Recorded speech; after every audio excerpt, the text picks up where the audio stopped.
Hey everyone, David C. Anderson here coming at you from the Knife Center. It's our favorite time of the week. It's just about a week before Christmas, but we're still taking a look at the coolest new things that have just hit our shelves. So let's check them out.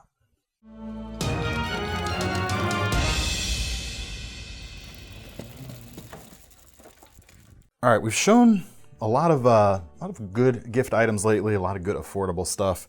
But this week, our new items episode is all about some of the fancier stuff. A little bit of it is a little more affordable, but we've got a ton of really cool premium things for you guys to drool over, essentially, and maybe come up with some ideas, thinking about how you might spend a little bit of Christmas money coming your way, perhaps, or just check out the cool knives with me. It's my favorite time of the week, too. First up, we've got a ProTech. It's not an automatic, and it's not a button lock flipper either. This is actually an assisted knife from ProTech. It's the TR5 SA1. It's a Matthew Lurch collaboration. You can see there right on the back of the blade. $260 for this guy, made in the USA. The blade itself, 3¼ inch S35 VN steel with two-tone finish. You've got stone-washed bevels and satin flats. Pretty cool look. Aluminum handles, just like a lot of ProTechs out there. Nice deep carry pocket clip, pretty long too. You've got plenty of kind of space or travel with this particular clip design. Inset into the handle with flush screws. Super, super easy to use day to day. It is an assisted knife, so you've got a little bit of spring tension there when you go to complete the close. And there's no kind of secondary safety on this. You know, most assisted knives don't come with that sort of thing nowadays anyway. But it's sort of let's say kind of a half measure. Half measure has bad connotations. As sort of a compromise here, the action is going to require a pretty firm press on that thumb stud. But when you do, as soon as you're past the detent, that blade is gone. All the way open, rock solid, and super fast. And a lot of fit and finish behind it as well. All right, next up we've got a new GiantMouse, and I really love the profile on this. Nice and sleek, very narrow, very agile. This is the version 2 or V2 Sonoma from GiantMouse. Comes in about $195. Now, unlike the bulk of the GiantMouse lineup, this is actually made by Riot rather than one of the Italian companies out there. And unlike version 1, which had a very kind of Chinese OEM feel that you might expect from a company like Riot, this one feels much more like the rest of the Italian lineup from GiantMouse. In fact, if I didn't know where it was made, I would have assumed it was one of their Italian knives because it feels just right and just like them. Blade length, 3.44 inches, M390 steel. LMAX steel, says here right on the blade. Stone-washed finish. You've got the full or high flat grind, almost full height. Crown spine, a little bit of jimping.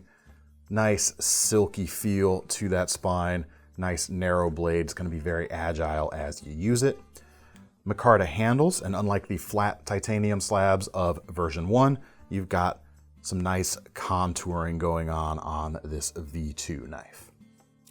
Ball bearings in the pivot, inset liner lock, deep carry wire pocket clip, holds almost completely invisible, and it is reversible for left or right carry. Little backspacer there.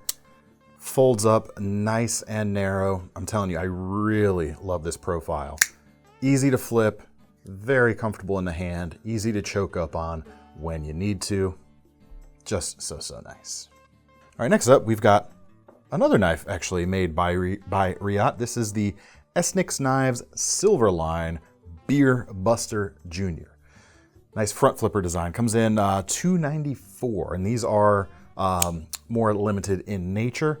Blade steel on this one is M390, about 2 5/8 inch long. Satin finish, full flat grind with a swedge. Nice little profile. Micarta handles, like, well, I don't think I mentioned it actually, but like you probably could see, you've got a beer shield or a beer bottle shield there on the front. And on the back, you've got a little bottle opener. And it's kind of neat. It kind of mimics some of the old like fishtail slip joints in the way the tail end kind of feels, the vibe it gives off, but you get the added functionality right there. And then this is a front flipper, or more possibly more accurately, a top flipper, which in my mind, is much more easy to use than most front flippers, if we're making a distinction there. As you can see, super easy to flip open, ball bearings in the pivot, and a liner lock for security. Milled titanium pocket clip, right side, tip up only in this case. Made by Riot again, so like I mentioned that before, super, super good fit and finish. And actually, we've got some pretty cool packaging going on with this kind of beer can style case. This is not actual beer, not getting drunk on the job. Well, I'm disappointed. Well, it's a little early for holiday cheer, don't you think? Time is relative. Time is an illusion. Lunchtime, doubly so. But really cool packaging here. You just lift the top off and there's some extra stuff in there. You've got your stickers and all that. The nice rag that comes with, microfiber, I believe. A lot of material to cover up that little knife. So good for keeping things tip top, and come on, that's just fun right there. I know, we'll check the fridge later. Maybe there's something that we could get into after hours. I'm not holding my hopes up. All right, next up, actually, this is only a small selection of the new case batches that we've gotten in. Really nice looking new slip joints. I picked out one of the green bone ones right here. The Brilliant Green Bone is this particular one, and this particular one. Turkey was last month. Is a canoe model, about $63. You've got cases, stainless steel, and the two spear point blades. I will call it a spear point and a pen blade on the other side. Looks really good. I'm always a sucker for kind of that green and yellow or green and gold combo. Not because I'm a particular sports team fan or anything like that. I just really dig the look of it. Looks really classy, especially with the bright green in this case. Has a real fancy thing going on. But it's 2 layers thick, super, slim enough so it's going to carry easily. Very, very classy. Very good holiday cheer right there, as far as I'm concerned, anyway. Next up, like I said, we've got a bunch of those, a bunch of that brilliant green on various different patterns. We've got a Mediterranean blue bone right now. We've also got a new exchanger from Case with the BoneStag, so bone carved to look like stag on the covers. $170 for this, but it actually comes with, what was it, 4 blades? It's a single blade knife, but you can actually unlock it there with the, you can see the lock bar now that the blade itself is out, is sticking way up, because that can go right back in there. So it comes with the clip point installed right out of the box, but comes with a really nicely done sheath, some real nice details on it, feels super solid. 3 extra blades right there. You've got a drop point blade, you've got a gut hook blade, and you've got what looks like a very capable double cut wood saw. Well, maybe it's a bone saw, I don't know. It's a hunting knife, so it would make a certain amount of sense. Sure. Thomas doesn't know. Hunters, in the comments, you can let me know. But really nicely done overall. Actually, Thomas was making a joke earlier when I said this. I feel like this could be an option for a quote-unquote rescue knife if you had the gut hook installed just as a matter of course, because it would make a good seatbelt cutter, but probably a little finicky, to Thomas's point he made to me earlier, if you need to get to it in a hurry and it's not installed. But just a really solid concept. Case does a really good job, I'd say, on the execution as well. Made here in the States. Great option for the hunters in your life, whether that's you or someone else. All right, next up we're gonna go a lot fancier, which is kind of funny to say when I get to the story behind this knife. New version of the Shirogorov Quantum knife, which normally is like $1,100 or $1,200. Bargain right here, half price, more or less. This one is their more entry-level version of the Quantum, coming in about $625. And there's a few differences over the full-fat version. The biggest one, of course, is there's a lot less milling going on. You don't see the fancy fuller or some of the more complex milling on the handle that you got on the more expensive version. Also, no backspacer. You've got simple standoffs, or simpler standoffs in this case, and single row bearings on this knife as opposed to their multi-row bearing system they use on the more expensive guys. But you wouldn't really know it from the action. It's still just about as good as any Shiro I've ever flipped. Feels fantastic. Blade steel here is also a little bit less intensive for them to manufacture and purchase. This is Chromax, which is a new one to me. And based on what little research I've done so far, it's similar to something like LMAX, but considered maybe like a half step above that, just a little bit more in terms of the qualities it brings to the table. But whatever it is, it's a Shirogorov, so you're gonna have a nice, super precise edge, very thin, perfect from tip to heel. Just fantastically done.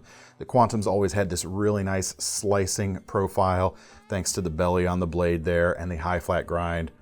Just gonna move through some material super, super nicely. We've also got wood inlays on this particular one, which may not be the first time they've used wood, but certainly very uncommon, and very uncommon for them to use any kind of natural materials, really. So it's got a really cool look going on. Nice matte gray texture, almost stone washed to the titanium handles. The lockup is solid. The pocket clip looks awesome. The flipping, I already talked about it. It's just world class. All right, next up, a bit of a smaller carry. This is from WingManEDC, one of the new Tom Mayo MTNT Mach 3 front flippers. $340 for this guy. Although, as we talked about with that Esnyx Beer Buster, or whatever that, is that the name of it? I don't remember. This little guy. This is more of what I consider a top flipper, since the jimped flipper ramp sits above the pivot point rather than actually towards the front. And as such, very easy to use, even if you've got kind of bigger, fumblier hands like myself. Now, as for that blade, sits right under that 3-inch mark, which if you need something under that, this is going to be a great premium option. M390 steel, high flat grind, not super thin on the blade stock itself, but you're still going to have pretty decent slicing capability and a bit more strength than if the blade were in fact thinner. Kind of a really good middle of the road compromise for kind of both sides of the spectrum here. Titanium handles, and we've got full coverage inlays essentially on both sides with a white layered carbon fiber. Looks great. You've got a few extra milled holes there in the front. It's a Tom Mayo design after all. You gotta have some holes going on. It's kind of his signature thing at this point. Frame lock, or what would we call that, a liner lock? No, since these are inlays, I'm gonna go ahead and call that a frame lock. Doesn't matter. It feels very secure. In addition to that top flipper, you've got middle finger flick ability, or standard thumb open ability, thanks to that thumb hole there. Milled pocket clip, hidden lanyard point, everything put together super nice. And I don't have it here in front of me. Even comes with a custom pivot tool to adjust this custom pivot hardware. All right, now here's the part of the episode where if I were Samuel L. Jackson, well, I'd have a lot of money, I probably wouldn't be here, but I would say hang on to your butts, because this is where things get real expensive, because we got some full customs right here that I'd love to show you. I don't always get a chance to show some of these super fancy pieces on our New Knives episodes because a lot of them tend to move actually fairly quickly. We do have a number of this particular model. Each one is a little bit different. So this particular one may or may not still be here by the time this video goes live. But in the spirit of the holidays, I just want to show some cool stuff. So here we go. This is a collaboration between Nick Chuprin and Robert Carter. BBM version 2, this one is number 1. Full-on exercise in showing just how good of a thing they can make, essentially. As such, the price here, $1,550, however. Nitro V blade, just over 3 inches. We've actually got some really finely milled stepped ridges on the flats of the blade, or on the ground portions of the blade itself. Now, there's 2 things that go along with that. One, it may increase friction on some particular types of cuts, but also like you see on, it's a different type of shape, but you think of like Santokus that you see in the kitchen. A lot of times they'll have those kind of scallops behind the edges. It can actually help with release of material from this blade as well. and you don't really see it too often, so it's cool to see this kind of exercise been done on this handmade knife right here. Really, really precise, really cool too. Now, the blade itself, decidedly full size. The handle, very slim. It definitely, almost seems out of proportion with the blade, but as a result, this actually folds up very neatly. I do dig that. Lets you get to the thumb studs fairly easily, which not all of these knives of this model we have right now have it. But find that right angle, it pops open really neatly. Just overall, really, really cool.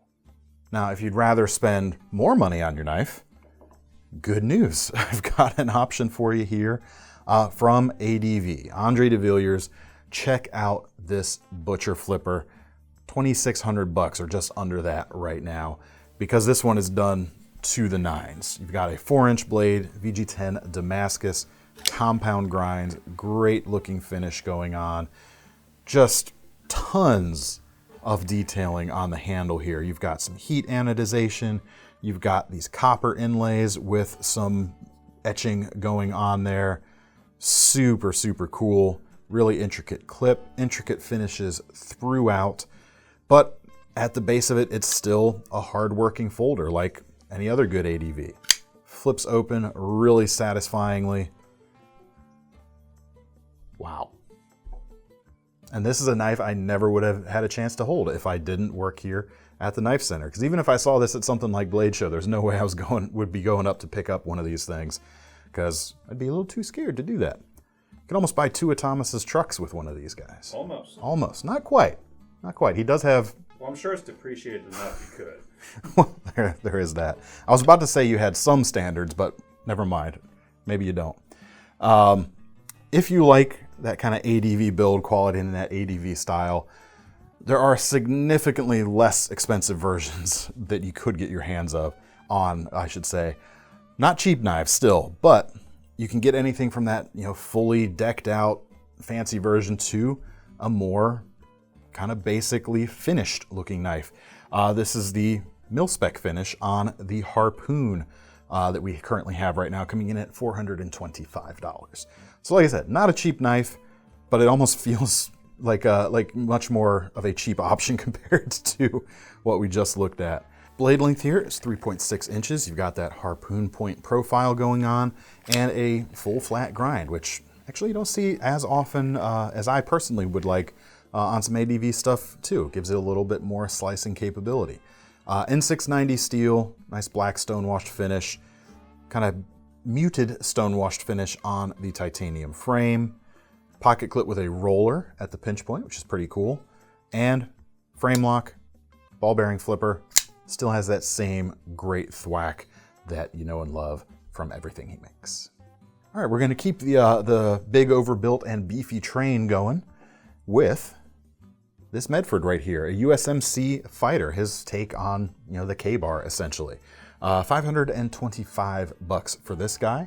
You've got a 6.5-inch blade, so just a little bit shorter than like the traditional K-bar. S35 VN steel, significant upgrade in terms of premium quality versus the original, and a drop point as opposed to the aggressive clip point that you would typically find on this style of knife. Also, we've got a hollow grind here, keeps it fairly thin behind the edge because this is a fairly thick blade steel, so you have to counteract that somewhere. Let's see, we're looking at that. Not quite 1/4 inch. Let's see what the spec sheet says. 0.25. So it is a 1/4 inch. It's almost. My eyeball calipers need calibration, perhaps. Super, super beefy blade. Handles, G10 bolted on to the full tang here, extending into the solid butt plate on the back. Interestingly, I like the way they integrated the finger or the cross guard here. It's actually 2 separate pieces kind of screwed together. It's kind of the way they managed to do it in this particular way with the otherwise full tang construction. Moral of the story though is this knife is built to be abused. It's begging for it. And judging by the Medford stuff we've seen throughout the history of the company, it's going to be able to take it as well. The sheath, I actually really like. It's very nicely done. Feels a lot more premium than a lot of premium leather sheaths even usually do. The fit is excellent. You can see the spacing here on the edges to give the loop the clearance it needs. Perfectly done. Stitching is immaculate. You got extra lanyard bits here. You've got your retention strap. It feels awesome. Actually, I just noticed a hole pattern here at the back. Let's find out, shall we, if this hole pattern is TechLock compatible. It is not. So we'll just cut that out. Apologies all around. No, somebody might want to know, so now they know. But does it fit a small TechLock? It does. Hey! A small TechLock could fit on the back of here. All right, we'll leave that in. If you wanted something like that. You could even double up and put one here and one here if you wanted a little bit of extra security. Don't know if you'd want to or not, but you could, which is pretty cool. Moving on, shall we? Let's move on to the Medford flipper we have on the table, which is also his take on a folding USMC fighter. Really cool. $900 for this guy right here. 4¼ inch blade, S35VN, black PVD coating, just like the fixed blade we looked at. Not quite as thick. So I'm going to try to guess the thickness here.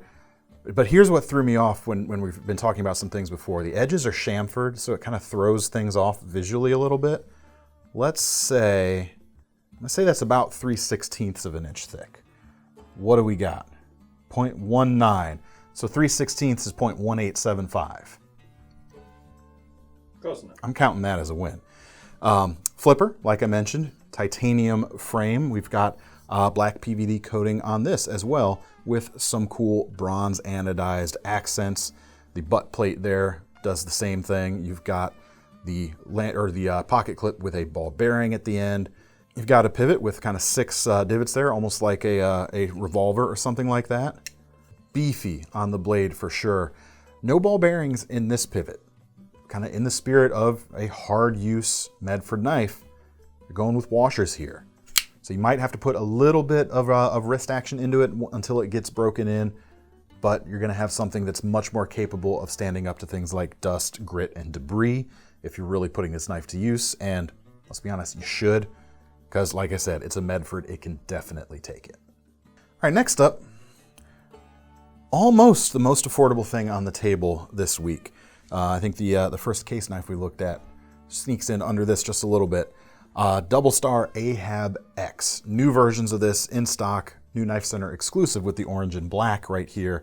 $90 for these guys. Made in Taiwan, not in America, and that's how we're able to get a much more affordable fixed blade on the table this week. SK5 carbon steel, good, solid, tough stuff. The finish on this is also a PVD black in this case. We've got a couple of different G10 colors in at the moment, in addition to the exclusive version right here. And also the scales are a little bit thinner than some of the older versions of this, and it feels a little more kind of tractable in the hand, easier to move around. The ring works excellently. Chamfered edges all around here, so you don't have any hot corners or sharp corners as you're moving through things.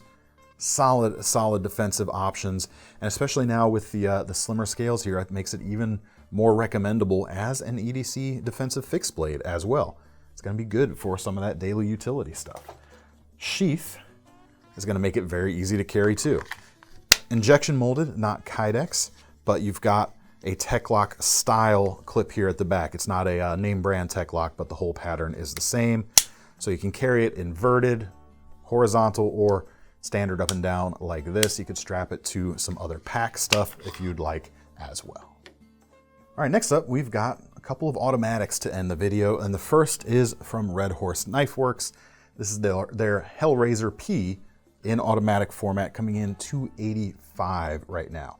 And you can get it in a black or a satin S35 VN. Modified cleaver-shaped blade. Reverse Tonto. It's not a... I'm gonna cut you one of these days. It's kind of I'd say it's kind of a blend between a cleaver and like a cutlass or something even. A reverse cutlass. S35 VN, 3 5/8 of an inch. We've got a flat ground geometry on this guy and a nice aggressive choil here at the back. Not a finger-sized choil, keep that in mind. Feels really nicely finished and makes me want to try shaving with it if I would actually shave my face or anything. Not gonna do it. Not gonna do it. Neither am I. Does Thomas have a beard? They've seen me. Have they? I guess they're not real fans then. I don't know where I'm going with this. So let's get back to the knives.